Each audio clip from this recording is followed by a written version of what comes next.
Nuevo bloque en el Juego Rabioso y vamos a ir con nuestra clásica columna de El CEPA, el Centro de Economía Política Argentina, y por esto estamos en comunicación con Juan Aiello. ¿Nos escuchás, Juan? Sí, hola, ¿cómo estás, Javier? ¿Cómo estás? Buenos días. ¿Qué tal? Muchas gracias por atendernos.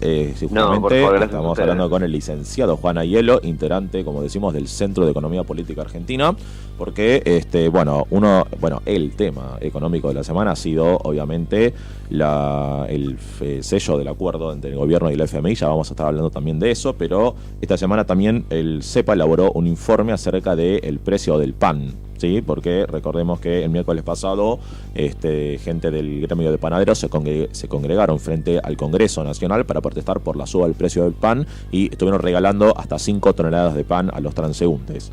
Si nos querés comentar un poco vos de este tema para empezar, Juan. Sí, bueno, por supuesto, como bien decías, digamos, el informe elaboró a partir de un hecho concreto, que es justamente esta protesta frente al Congreso, ¿no? Entonces, a ver, nos preguntamos por qué pasó que de repente este sector entra en crisis. Y nos preguntamos, ¿de repente entró en crisis o esto es algo que se viene gestando? ¿Sí? Entonces, a ver, tenemos 3 causas principales a partir de las cuales este sector, el del pan, empieza a complicarse, ¿no? ¿Sí? La primera de ellas es el fin de las retenciones a las exportaciones del trigo. Esta fue una medida que apenas asumió Macri, la tomó. Por otro lado, tenemos la reciente devaluación del peso, ¿sí? Y en tercer lugar, obviamente, el aumento del precio internacional del trigo. A ver, ¿por qué hablamos del trigo, no? Porque es la materia prima principal para producir harina y con ella, por supuesto, se produce el pan, ¿sí? Un poquito en números lo ponemos para hablar más en concreto. A ver, una bolsa de harina que pesa 50 kilogramos, en febrero de 2018, o sea, hace nada, hace un par de meses atrás, costaba 270 pesos. Y yo te pregunto, Javier, ¿tenés idea más o menos en cuánto está ahora? No tengo idea, Juan. No tenés idea, bueno. Está, agárrate, en 800 pesos. Ah, bueno. Tranca la cosa. Sí, está complicada la cosa. Eso obviamente repercute, de manera directa sobre el precio del pan que el consumidor, que el trabajador, que todos nosotros, que vos, que yo, que la señora que nos está escuchando o el laburante en su puesto de trabajo, paga a la hora de ir a la góndola de un supermercado a buscar pan o a la hora de ir a la panadería de su barrio, ¿no?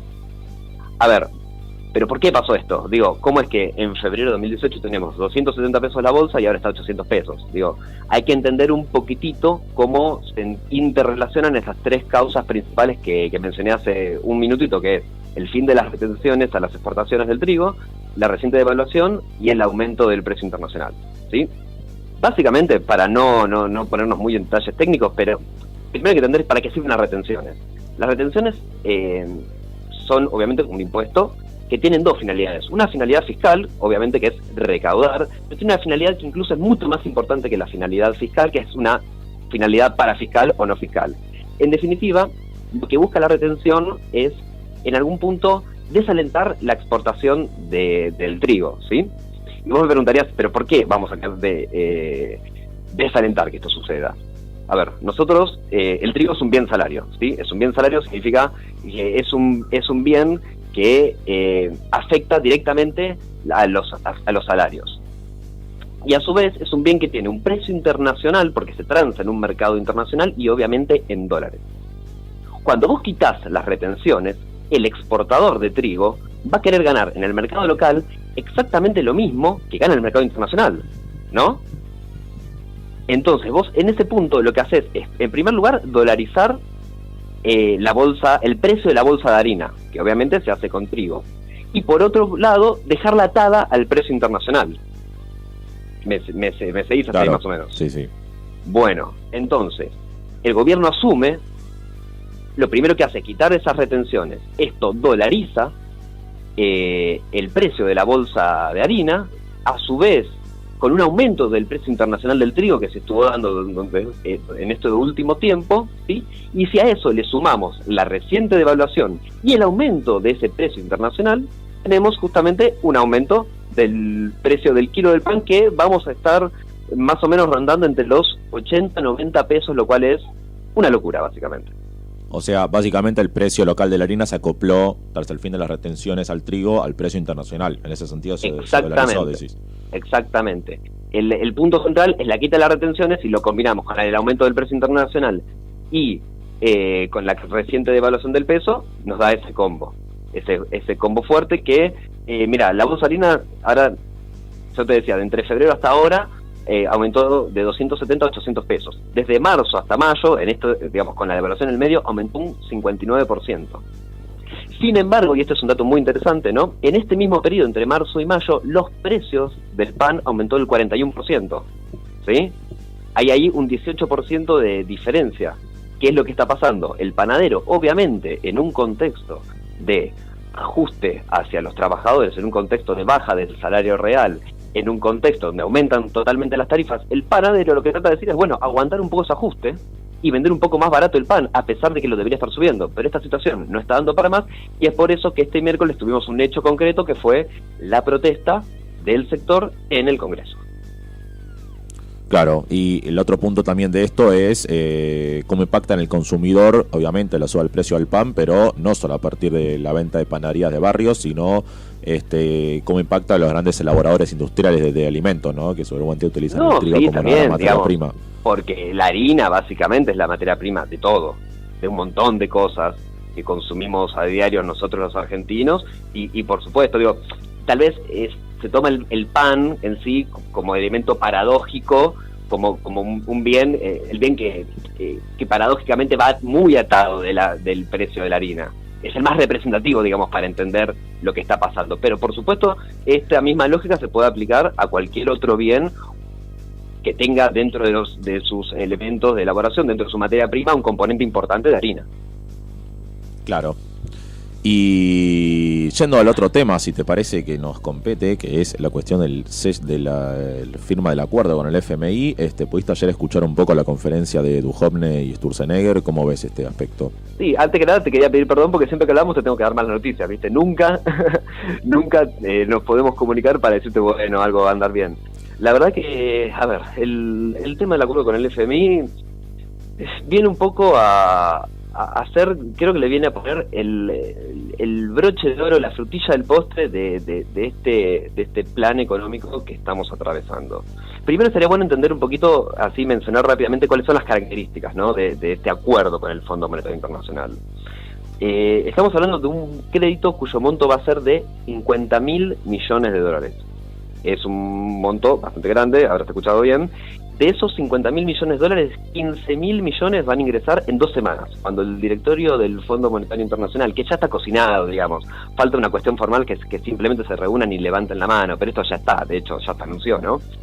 Cuando el directorio formalice este acuerdo, van a llegar $15.000 millones. Esto más o menos calculamos que será en 2 semanas. Después, el resto del dinero, los $35.000 millones restantes, van a ir dependiendo primero de los pedidos que haga el gobierno nacional, en primer lugar, y segundo, obviamente, atado a las revisiones del fondo. No sé si te acordás, esto ya me remite al año 2001, cuando venía un indio a Upsing, no sé si te acordás, a ver si nos estamos portando bien haciendo la tarea para que nos liberen plata. Sí, el FMI tiene una sede en Buenos Aires, de hecho. Exacto.